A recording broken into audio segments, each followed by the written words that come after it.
নওগাঁয় এক মাসের ব্যবধানে চিনি গুঁড়া চালের দাম কেজিতে সর্বোচ্চ ৪৫ টাকা পর্যন্ত বেড়েছে। এতে চরম বিপাকে পড়েছেন সাধারণ ও মধ্যবিত্ত ক্রেতারা।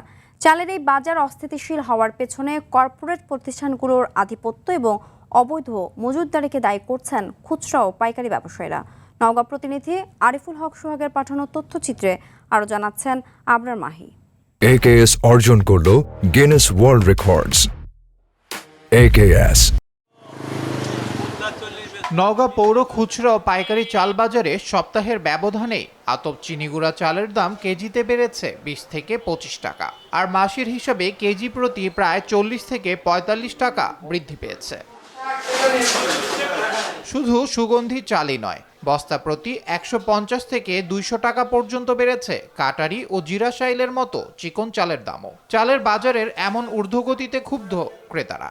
আতপ চাল নিলাম এখন বর্তমানে ১৯০ টাকা কেজি, আর আগে তো ধরেন ১২০-৩০ এরকম ছিল আর কি।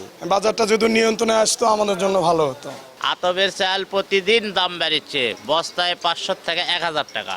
এখন দাম অতিরিক্ত বেশি হয়ে গেলে তো আমাদের কিনা আর সম্ভব হবে না। পৌর পাইকারি চিনিগুড়া চাল ব্যবসায়ীরা জানান, কর্পোরেট কোম্পানিগুলো অতিরিক্ত দামে প্যাকেটজাত চাল বাজারজাত করায় খোলা বাজারেও এর নেতিবাচক প্রভাব পড়েছে। প্যাকেটের দাম অনেক বৃদ্ধি করেছে, সেই হিসাবে যার কাছে যেটা আছে তারা হয়তো বেশি দামে বেচতেছে, এটা একটা প্রভাব পড়তে পারে। এদিকে ফারিহা ও শেখ রাইস মিল মালিক অভিযোগ করেন, বর্তমানে চালের ব্যবসা কর্পোরেট কোম্পানির হাতে চলে যাওয়ায় হাস্কিং এবং অটো মিল মালিকরা এখন প্রায় বিলীনের পথে। ক্ষুদ্র ব্যবসায়ীরা আজকে বিলীনের পথে, পাশাপাশি আপনি দেখেন অটো মালিকরাও আজকে আস্তে আস্তে শেষ হয়ে যাচ্ছে।